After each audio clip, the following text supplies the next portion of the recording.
साध्वी प्रज्ञा सिंह।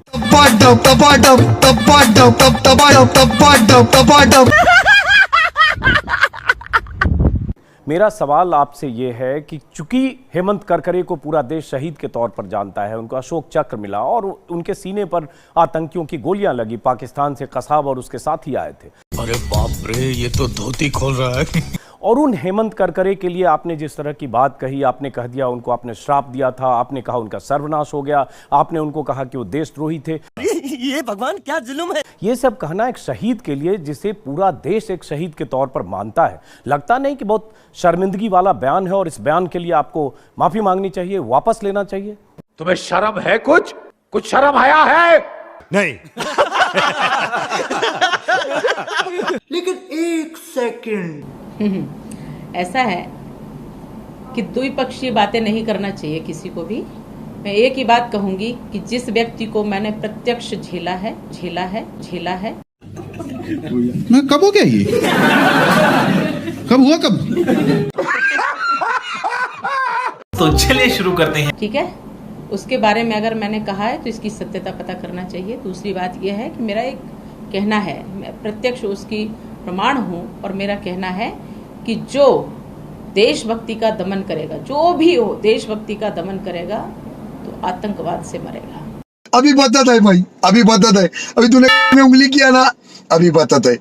लेकिन सवाल तो यह है ना साध्वी प्रज्ञा सिंह, कि वो देशभक्त थे क्योंकि देश के लिए गोलियां खाई। वो जिस रात निकले थे मुंबई में, उस रात वहां पाकिस्तान से आतंकी आए थे और उसके बाद वो मारे गए आतंकियों की गोली से, उनके सीने पर गोलियां लगी और पूरे देश ने वो तस्वीर उस रात की देखी। आप ऐसे शख्स को, जिसे देश ने एक जाबाज के तौर पर देखा, जिसे अशोक चक्र मिला, उन्हें आप देशद्रोही कहते हैं, उन्हें आप हिंदू विरोधी कहकर एक जामा पहनाते हैं और साथ में आप खुद को देशभक्त कहती हैं। तो आपने ऐसा क्या किया कि आप देशभक्त हो गए और जो देश के लिए शहीद हो गया वो हिंदू विरोधी और देशद्रोही और उसका सर्वनाश हो गया? ये फंस गया सीएम, इसे पार्टी की मीटिंग समझ के फंस गया। आप मुझे ये प्रश्न मत करिए, क्योंकि मैंने जो कहा है वो मैंने झेला है, और जो व्यक्ति झेलता है उससे ज्यादा अच्छा कोई नहीं जानता। कानून के अंतर गैर कानूनी काम करने वाला वो था कि मैंने स्वयं ने झेला है। इससे ज्यादा मैं क्या कुछ कहूँ। इतनी गंदी गालियां देता था वो मुझे, इतनी भयानक गालियां देता था, और वो एक ही बात कहता था, अभी बता है भाई।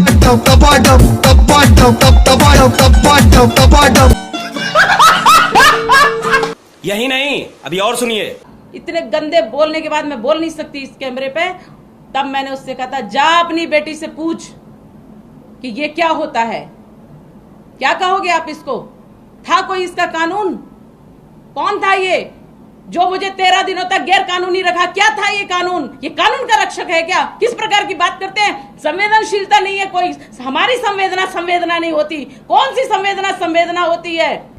फेंको अपनी पूरी शक्ति के साथ फेंको। ओम्बले जब मरा तो उसको, ओम्बले जब शहीद हुआ, ओम्बले जब आहूत हुआ, तो क्यों उसको नहीं दिया था इन लोगों ने पुरस्कार? क्यों उसको पुरस्कार नहीं दिया था? ये मुझे जरा, मेरा भी प्रश्न है, खड़ा कर रही हूँ। कोई सेंस बात कि क्यों उसको नहीं दिया था? अगर वो ओम्बले नहीं होता तो कसाब भी पकड़ा नहीं जाता और दिग्विजय सिंह सरीखे लोग हमें आतंकवादी सिद्ध कर देते हैं। कुछ भी। इसलिए प्रश्न समाज से करिए, प्रश्न इन कांग्रेसियों से करिए, और ये समाज, ये राष्ट्र, ये जनता उनको उत्तर देगी। आप उस समय का इंतजार करिए। हम मालूम है तेरे बाप को मत सिखा। ये सही है प्रज्ञा सिंह, अगर आपके साथ कुछ टॉर्चर हुआ, ऐसी बात हुई, तो आपको अदालत में जाना चाहिए था। आप कोर्ट में अपनी बात कहती। देश में प्रधानमंत्री मोदी आपके शुभचिंतक हैं, राजनाथ सिंह आपके शुभचिंतक हैं, महाराष्ट्र सरकार आपके शुभचिंतक हैं। आप इन तमाम दरवाजों को खटखटाती। बात तो सही है। लेकिन आज आप चुनाव के वक्त अगर आप ऐसी कहानियां सुना रही हैं और साथ में आप करकरे को देशद्रोही कह रही हैं, आपको अगर कांग्रेस से शिकायत थी, आप कहिए, आपको हक है कहने का। आपकी औकात बता रहा हूँ सर, बुरा नहीं मानना सर। लेकिन इस कांग्रेस से शिकायत के नाते अगर आप हेमंत करकरे के लिए कह रही हैं, तो मुझे लगता है इसके लिए आपको एक बार सोचना चाहिए कि आपने देश के उन लाखों करोड़ों लोगों को, जिन्होंने उन्हें एक शहीद के तौर पर देखा, उनकी भावनाओं के साथ भी खिलवाड़ कर रही हैं अपनी चुनावी फायदे के लिए। बेशर्मो, शर्म करो, शर्म। बेकार है भैया, मैं तो टूट गया मैं तो अब। साध्वी प्रज्ञा सिंह शायद इन सवालों का जवाब नहीं देना चाहती हैं, बचना चाहती हैं। ये क्या हो गया? ये क्या सुन रहा हूं मैं? और बीजेपी भी अब इन सवालों पर डिफेंसिव है। बीजेपी की तरफ से भी शायद उन्हें कोई संदेशा गया है कि इन सवालों से बचें। मुझे अपने घर जाना है। मुझे घर जाना है। लेकिन सवाल यही है, क्योंकि उन्होंने ऐसे आरोप लगाए, ऐसी बातें कही एक शहीद के लिए, इसलिए सवाल तो यही है कि साध्वी प्रज्ञा सिंह बीजेपी की उम्मीदवार होने के बाद जिस ढंग से एक शहीद के लिए जिन शब्दों का इस्तेमाल करें, सर्वनाश, श्राप, देशद्रोही, सवाल तो पूछा जाना चाहिए था। हमने सवाल पूछा, सॉरी, लेकिन शायद ऐसे सवालों का सामना करने से साध्वी प्रज्ञा सिंह बच रही हैं, इसलिए उन्होंने सवाल का जवाब देने के बजाय इस सवालों के सिलसिले को छोड़कर उठना बेहतर समझा। गजब बेइज्जती है। बोले डोंट बी